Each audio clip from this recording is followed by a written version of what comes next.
বেশি সময় নষ্ট করব না। লাস্ট উইকে তোমাদের কী কী জিনিস ফলো করা উচিত বা কী কী জিনিস অ্যাভয়েড করা উচিত, খুব ইম্পর্টেন্ট, সেগুলো কুইকলি ডিসকাস করব। তো সবার প্রথম যেটা তোমাদের এই সময় খুব প্রবলেম দেবে সেটা হচ্ছে তোমাদের আনওয়ান্টেড কিছু ফ্যামিলি ঝগড়া। মানে তোমাদের এখন খুবই এক্সাম স্ট্রেস থাকবে, তোমরা এখন কী থাকবে, প্যানিক মোডে থাকবে, এবং যেই জিনিসগুলো তোমাদের ঝগড়া করার প্রয়োজন নেই সেই জিনিসগুলো নিয়ে তোমরা সেন্টিমেন্টে নিয়ে নেবে এবং ঝগড়া করা শুরু করবে বাড়িতে। এটা তোমরা লক্ষ্য করে দেখো, যত তোমাদের সময় এগিয়ে আসছে তত বেশি তোমাদের মনে হচ্ছে মা বাবার সাথে ঝগড়া বেড়ে যাচ্ছে বা ফ্যামিলির সাথে তোমাদের কোনো কারোর কথা ভালো লাগছে না। তো সেই জিনিসগুলো তোমরা যতটা পারো অ্যাভয়েড করে চলো, এবং প্যানিক তো একদমই করবে না, এবং কোনো কিছু যখন তোমাদের ভালো লাগবে না জাস্ট ইগনোর করো জিনিসগুলো। তোমাদের অন্য কিচ্ছু করতে হবে না, ইগনোর করো, এর থেকে বেস্ট কিছু হয় না। ঠিক আছে? কোনো জিনিস দেখো, যদি ছোটোখাটো জিনিস তো মনে হচ্ছে যে একটা কোনো সিলি মিস্টেক হয়েছে, সাপোজ তোমার বাবা মারই কোনো ভুল হয়ে গেলো, সাপোজ যেটা তোমাদের পছন্দ হলো না, তো ওটা নিয়ে বেশি আর এগিয়েও না। তোমার এখন মেইন ফোকাস হচ্ছে তোমার নিট, তো নিটের জন্য প্রপারলি তুমি 100% ফোকাস করো। সেকেন্ড জিনিস যেটা সবচেয়ে ইম্পর্টেন্ট, সেটা হচ্ছে অনেকেই বলে যে মক টেস্ট এই সময় পুরো বন্ধ করে দাও, মক টেস্ট দেবে না। এটা আমিও মেনেছি, ঠিক আছে, কিন্তু প্রবলেম কি হয় যে মক টেস্ট না দেওয়াতে আমাদের সেই অভ্যেসটা হারিয়ে যায়। বেস্ট কি, এখন কি কোনো টাইপের অ্যালেন, আকাশ এসবে মক টেস্ট দেবো না, লাস্ট উইকে এরকম কোনো মক টেস্ট দেবে না। বেস্ট হচ্ছে নিটের লাস্ট 3 ইয়ার্সের কোশ্চেন পেপার নাও। অ্যাটলিস্ট তোমরা কি করবে, 2025, 2024 আর 2023 এর অ্যাটলিস্ট এই 3টে তোমরা নিটের পেপার নাও, নিয়ে তোমরা কি করো, ওখানে সলভ করো প্রপার বসে, 2-2.5 ঘন্টার মধ্যে তোমাদের শেষ হয়ে যাবে, কারণ তোমরা পিওয়াইকিউ আগে করেছো। সেখানে দেখবে তোমাদের কিছু উইক পিওয়াইকিউ বেরোবে যেখানে তোমরা আটকাচ্ছে করতে, বা তোমরা সঙ্গে সঙ্গে করতে পারছো না। তো সেইখানে তোমার দেখতে হবে যে অ্যান্সার জানা সত্ত্বেও তুমি মারলে কিন্তু কনসেপ্টটা হয়তো পেছনে জানো না, সেই কনসেপ্টটা আবার গিয়ে তুমি রিভাইজ করো, ওখানে তুমি রিভাইজ করে নেবে, তো রিভিশনও হয়ে গেল, সাথে তোমার একটা মক টেস্টও প্র্যাকটিস হয়ে গেল। ইম্পর্টেন্ট যেটা সেটা হচ্ছে এইখানে তোমরা আউট অফ সিলেবাস টপিকগুলো যেগুলো এখন সিলেবাসে নেই সেগুলো কমপ্লিটলি ইগনোর করে সেগুলো কমপ্লিটলি বাদ দিয়ে দেবে, ঠিক আছে? যেগুলো এনসিইআরটিতে আছে এবং সিলেবাসে আছে একমাত্র সেইখানের টপিকগুলোই তোমরা ভালো করে পড়ে রিভিশন করবে। নেক্সট দেখো, থার্ড যেটা সাবজেক্ট ওয়াইজে যদি আসি, তাহলে সাবজেক্ট ওয়াইজ হচ্ছে ইম্পর্টেন্ট বায়োলজির জন্য এখন প্রত্যেকটা চ্যাপ্টারের প্রত্যেকটা টপিক পড়া খুবই টাফ এবং টাইম কনজিউমিং। তোমাদের মেইন 32টা চ্যাপ্টারের মধ্যে 200টার মধ্যে টপিকস আছে টোটাল, তার মধ্যে থেকেও যদি বলি কোয়েশ্চেন আসে সেটা হচ্ছে 85 থেকে 90 টপিক্সের মধ্যে, ঠিক? এবার 85 থেকে 90 টপিক্সের মধ্যে যে প্রশ্ন আসে সেটা কিন্তু খুবই কমন, এবার প্রত্যেক বছরই রিপিট হয়। তোমরা যদি ভাবো যে আমাদের সব কিছুই পড়তে হয় বায়োলজিতে, হ্যাঁ সব কিছু পড়তে হয়, কিন্তু বেশি ভালো করে পড়তে হয় এই 85 থেকে 90 টপিক্স, যেগুলো আসার চান্স সবচেয়ে বেশি থাকে। এবং এগুলো কী করে বুঝবে হচ্ছে পিওয়াইকিউ অ্যানালাইসিস করে। আমি আগের ভিডিওতে বলেছিলাম যে পিওয়াইকিউ অ্যানালাইসিস করো, কারণ এটা সব থেকে বেশি ইজিলি তোমার 320+ স্কোর করে দেবে নিচের মধ্যে বায়োলজিতে। তো কি করে করবে আমি অ্যাপ্রোচটা বলে দিচ্ছি। একটা পিওয়াইকিউ বই নেবে আপ টু ডেট 25 অবধি, ঠিক আছে, বা অন্য যে কোনো সোর্স থেকে তোমরা যেখান থেকে পিওয়াইকিউ জোগাড় করো, তো সেখানে দেখবে যে টপিক 1, টপিক 2, টপিক 3, একটা এক্সাম্পল নিচ্ছি আমি। দেখো সাপোজ টপিক 1 আমাদের একটা 2019 যেটা এসেছে, 20তে আসেনি, 21 এসেছে, 22তে এসেছে, 23তে এসেছে, 24 আসেনি, 25-এ এসেছে। তো এটা খুব খুব আমাদের ন্যাচারাল যে 26-এও ওই টপিকটা রিপিট হবেই হবে, ঠিক আছে? ওই টপিক থেকে প্রশ্ন আসবেই। সিমিলারলি এমনও হয় যে অল্টারনেট টপিক হয়, যেটা একবার এসেছে তারপরে আসেনি, তারপরে এসেছে তারপরে আসেনি, এরকমও হয়।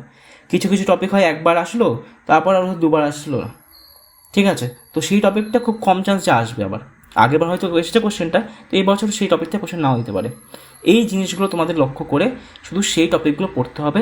কি করে হবে সেটা পিওয়াইকিউ, এই যে বইটা আছে, টপিকগুলো খোলো, দেখো টপিক ওয়াইজ পিওয়াইকিউ যেগুলো দেওয়া আছে সেই টপিকগুলো দেখো যে এই বছর এসেছে, তার আগের বছর হয়তো ওটা আসেনি, তার আগের বছর এসেছে, তার আগের বছর আসেনি, তো এরকম করে অল্টারনেট আসছে ওটা, তো অল্টারনেট টপিকগুলো সব পড়ে নাও। এমন হতে পারে সেম চ্যাপ্টার থেকে একবার একটা টপিক আসছে, আরেকবার অন্য টপিক আসছে, আরেকবার একটা টপিক আসছে, আরেকবার তার অন্য টপিকটা আসছে। যেমন এক্সাম্পল মরফোলজি ইন ফ্লাওয়ারিং প্ল্যান্টসে তোমাদের একটা ছিল প্ল্যাসেন্টেশন অ্যাস্টিভেশন, তো প্ল্যাসেন্টেশন অ্যাস্টিভেশনের তোমরা দেখো বারবার অল্টারনেট করে আসে অনেক সময়, ঠিক আছে? তো ওটা তোমরা একবার দেখতে পারো। আবার দেখবে তোমাদের খুব ইম্পর্ট্যান্ট একটা এক্সাম্পল দিচ্ছি, সেটা হচ্ছে কেমিক্যাল কন্ট্রোল কোঅর্ডিনেশন চ্যাপ্টারে এতগুলো গ্ল্যান্ড আছে না, প্যানক্রিয়াস আছে, তোমাদের থাইরয়েড আছে, থাইমাস আছে, প্রচুর গ্ল্যান্ডস আছে, প্রচুর টাইপের তোমাদের কোশ্চেন হতে পারে। ওখান থেকে 4টে প্রশ্ন আসে প্রত্যেকবার। আমার 2টো প্রশ্ন কমন পাবে, একটা হচ্ছে অ্যাড্রিনাল গ্ল্যান্ড থেকে, একটা হচ্ছে গ্যাস্ট্রো ইন্টেস্টাইনাল ট্র্যাক্ট, জিআইটি হরমোনসগুলো, সেখান থেকে কমন পাবে। তুমি মিলিয়ে নিও, তোমার 2000 তুমি 25 এবার দেখে নাও, 23, 24, 22, 21 যেখানে দেখে নাও, এই 2টো টপিক থেকে কোশ্চেন পেপার প্রত্যেক বছর আসবে আর এবারও দেবে। ঠিক আছে, নেক্সট যদি সাবজেক্টে আসি, তো ফিজিক্স আর কেমিস্ট্রিতে নতুন কিছু তো এখন করা সম্ভব না। ইম্পর্টেন্ট কি, ফর্মুলা শিট তোমরা রিভিশন করো, মক টেস্টে যে ভুলগুলো ছিল সেগুলো তোমরা একবার দেখে নিলে। আরেকটা যেটা অনেকে করে না সেটা হচ্ছে পয়েন্টস টু পন্ডার।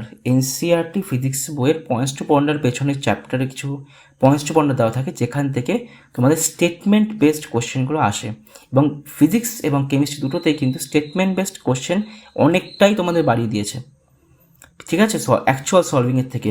তো পয়েন্টস টু পন্ডার থেকে কিন্তু ডাইরেক্ট ওরা লাইন টু লাইন তুলে কোশ্চেনটা দিয়ে দেয়। আবার দেখো কেমিস্ট্রিতেও সেম, তোমরা ফিজিক্যাল কেমিস্ট্রিতে ফিজিক্সের মতো করবে। ইনঅর্গ্যানিকে তোমরা এক্সেপশনগুলো অবশ্যই ভালো করে পড়বে। আর অর্গ্যানিকে name reaction, reagent list, test, এগুলো তোমাদের এনসিআরটির বাইরে যাবে না। এনসিআরটির মধ্যে যে রিয়েজেন্টগুলো আছে, এনসিআরটির মধ্যে যে রিয়াকশানগুলো, নেম রিয়াকশানগুলো আছে, এনসিআরটির মধ্যে যে টেস্টগুলো আছে, ওগুলো অবশ্যই করে নেবে। যেটা অনেকেই ভুল করে সেটা হচ্ছে প্র্যাকটিক্যাল কেমিস্ট্রিটা পড়ে যায় না। প্র্যাকটিক্যাল কেমিস্ট্রি খুবই ছোটো একটু পার্ট। তোমরা অবশ্যই যে কোনো ইউটিউব ভিডিওতে দেখে নাও, প্র্যাকটিক্যাল কেমিস্ট্রির অল্প একটু পার্ট আছে, কিছু কোয়ান্টিটেটিভ অ্যানালাইসিস হয়, কিছু কোয়ালিটেটিভ অ্যানালাইসিস হয়, সেইগুলো তোমরা অবশ্যই কোনো ইউটিউব ভিডিও থেকে বা একবার দেখে যাও, কারণ একটা দুটো প্রশ্ন চলে আসার খুব ইজি এগুলো স্কোর করার জন্য। ঠিক আছে, লাস্ট হচ্ছে আমাদের সব থেকে ইম্পর্টেন্ট, যেটা একটা বোনাস টিপ, সেটা হচ্ছে আমাদের হেলথ। হেলথ সবসময় তোমাদের প্রায়োরিটি।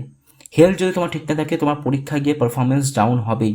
তো হেলথ ঠিক রাখা খুব খুব ইম্পর্টেন্ট।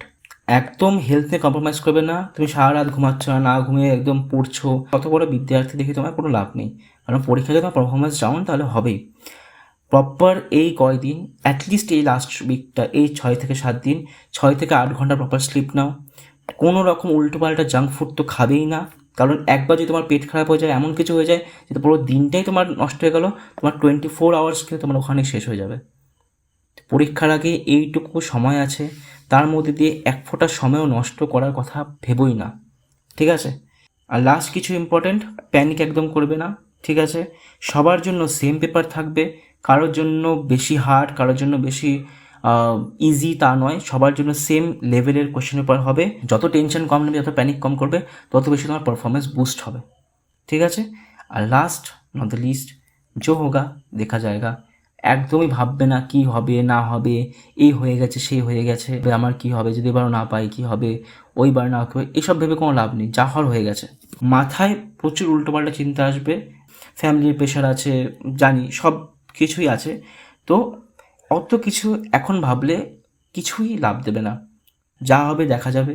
ব্যাস, এখন এই মাইন্ডসেট নিয়েই তোমরা এগোতে থাকো এবং ভালো করে পড়তে থাকো। ঠিক আছে, all the very best for NEET 2026। ঠিক আছে, আমার বেস্ট উইশেস। আমাদের কোনো ডাউট থাকলে তোমরা অবশ্যই আমাকে হোয়াটসঅ্যাপে রিচ আউট করতে পারো, আমি নিচে আমাদের হোয়াটসঅ্যাপ গ্রুপে লিঙ্ক দিয়ে দেবো। আর সাথে তোমরা ভালো করে নিট দিয়ে আসো। নেক্সট তোমাদের কাউন্সিলিং হবে, কাউন্সিলিং আমি কমপ্লিটলি ফ্রিতে তোমাদের হেল্প করে দেবো। All the best for your exams. By.